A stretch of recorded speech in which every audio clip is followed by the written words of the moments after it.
Thanks again for making the Locked On Ole Miss podcast your first listen every day. We're free and available wherever you get your podcast, including YouTube. We're part of the Locked On Podcast Network, your team every day. Hello, I'm Stephen Willis from the Locked On Ole Miss podcast. I'm here with Brian Smith, who is the Florida football scout, and he's also on the Locked On Recruiting Guru as well. LinkedIn is the college football recruiting sponsor across the Locked On Podcast Network. LinkedIn Jobs helps you find the qualified candidates you want to talk to faster. Post your job for free at linkedin.com/lockedoncollege. Terms and conditions apply. Brian Smith, good to have you back on the program. We're going to talk about Deuce Knight a lot, I have a feeling, about for the next 10 months. But he did not go to the Ole Miss Junior Day. He is committed to Notre Dame. But knowing that what they did with Michael Penix, and seeing the similarities that Deuce Knight possess, you have to think that Alabama is going to be a really big in on this recruitment as well. He does kind of fit that profile. Penix is from Tampa. He was a kid that was recruited by a whole bunch of schools. And at the last minute, he kind of had his scholarship pulled from Tennessee and ended up at Indiana, then he ended up at Washington. He's got a wild story. But, man, did he tear it up the last couple of years. And they're both left-handed. They're both athletic. We're both big guys. It's scary. Knight is a better athlete. He's already vertical 42 inches. I mean, that's NBA, elite NBA status. Yeah. He did that as sophomore in high school. Like in himself. The record is like for vertical jump in the NBA is Michael Jordan still is like 48 inches or something like that, right? Yeah, it's in that vernacular. But I mean, if you're anywhere near 40, that's what I'm saying. We're good. Yeah. That's over 3 feet. That's all you really need to know. Yeah, and he's 6'5". Yeah, I've stood next to him. He's a tall drink of water. Yeah, I mean, he's a guy that could literally hit his head on the rim. Oh, absolutely. Yeah. His basketball video is more fun in some ways than his football, because when the ball goes up, sometimes he releases. And if the other team doesn't get the ball, it's not good at the other end of the court. It's a YouTube moment. So yeah. Sometimes it's a YouTube moment if they're in front of him. But dual threat quarterback, has the ability to do just about anything you could imagine.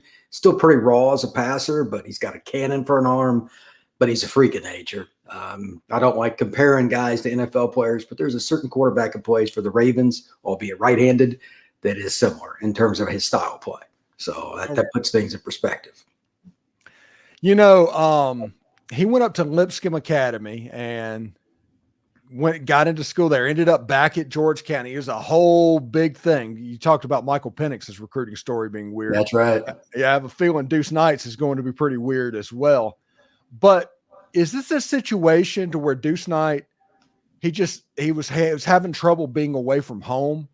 Was it just a situation that Lipscomb Academy was just kind of a train wreck during the season? What was going on there? What do I know is homesick was part of it. And to be honest, you can't just jump into and be quarterback to a roster. They were good. Don't get me wrong. They got a lot of talent at Lipscomb. You don't have chemistry with the receivers. You know what I mean? You need to be there a long time. You've been around football. I mean, 6 months with receivers is not enough. You can't get enough reps. And he didn't have that. I never thought that was a great idea. So when he ended up back at George County and I went to see him last season, I didn't even talk to him about it. I just left it alone. But I'd heard a little homesickness was part of it. And what do you think he's going to do this year in Mississippi? Do you think he has a chance to take them all the way to state? What classification are they? Are they 6A? I can't even remember, but I don't think they got the horses to do it. They lost a kid that was pretty good. One of his guys up front, et cetera. I don't know, but I don't know if they got enough to do that. The game I saw him play was Picayune, and they gave him a good game, but in the second half, Picayune's defense gave him a lot of trouble. I don't think they got the horses to do that unless they got somebody transfer in, but there's not a lot of people who live down in southeastern Mississippi for the transfer in, so I don't know who they're going to get. But they had a couple kids that can play Power 5, but they're not a deep roster. Yeah, I'm surprised. Honestly, I'm surprised that Deuce Knight didn't end up at like Saraland or one of the Mobile powerhouses. Well, Saraland still got KJ Lacey. They're actually buddies, but there's still a lot of other options too. Yeah. I think he's just kind of loyal to some of his friends in that community. It's a pretty tight-knit community. People are really nice there. It's a good place to be. I think he'll finish out there and be happy with it. All right, let's change the subject. And we talked about a little bit about this player last week. You brought him up. Cortez Thomas, the defensive back out of Holmes County, Mississippi.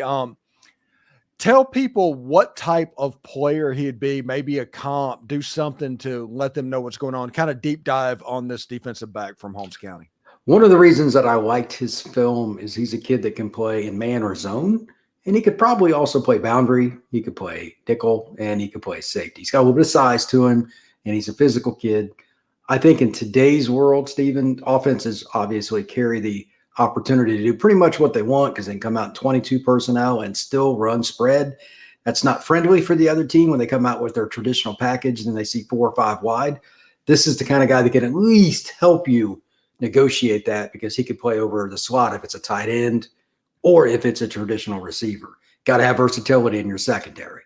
Zoner man as well. So I like him a lot. I think he's a little bit underrated. Not that he doesn't have plenty of offers, but Mississippi State's after him hard, Ole Miss, et cetera. And depending on which site you read, which bias you go with, he's going to end up in, being a Bulldog or a Rebel, whatever.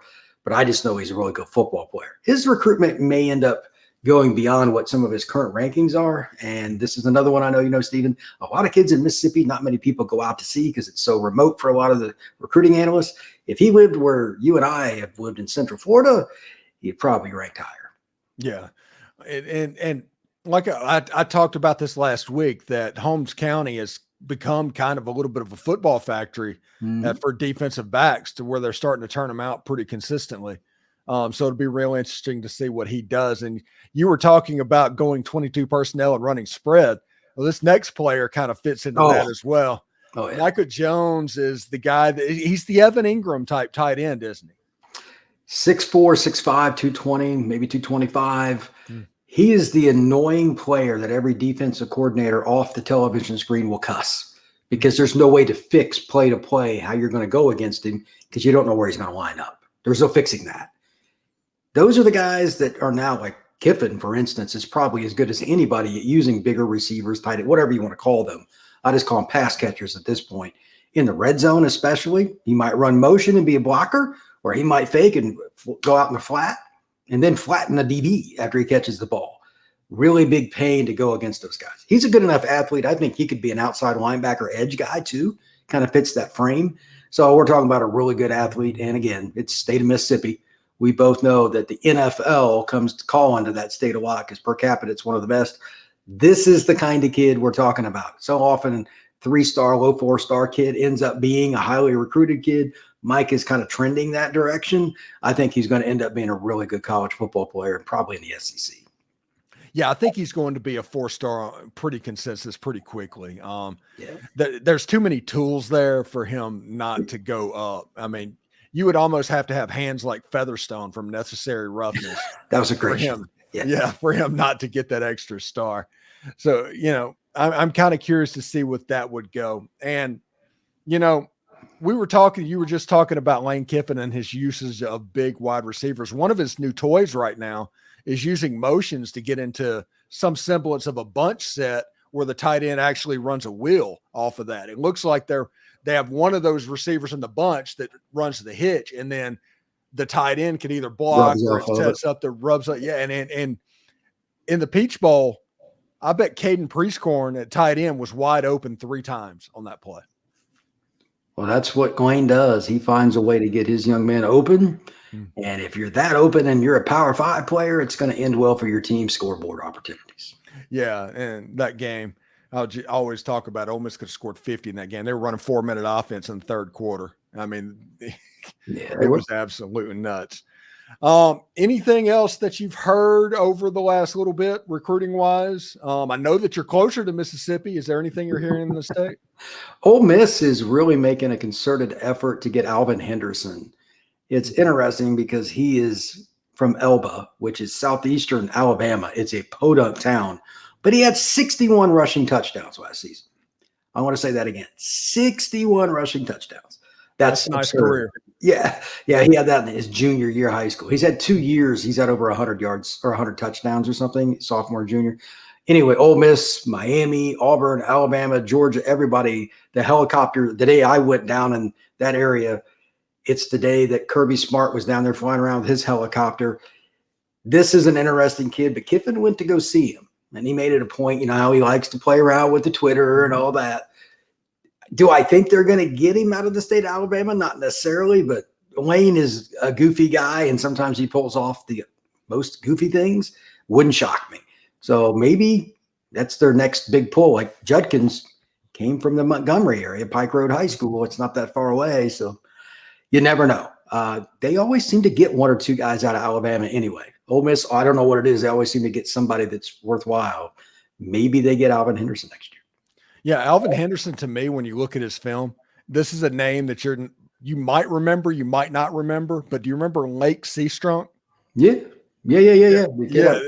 I see similarities in their running style and things like that. The smaller scat back type. Yeah, he's a really athletic kid. He's got some punch to him too. When he wears the pads, he can put somebody on the backside.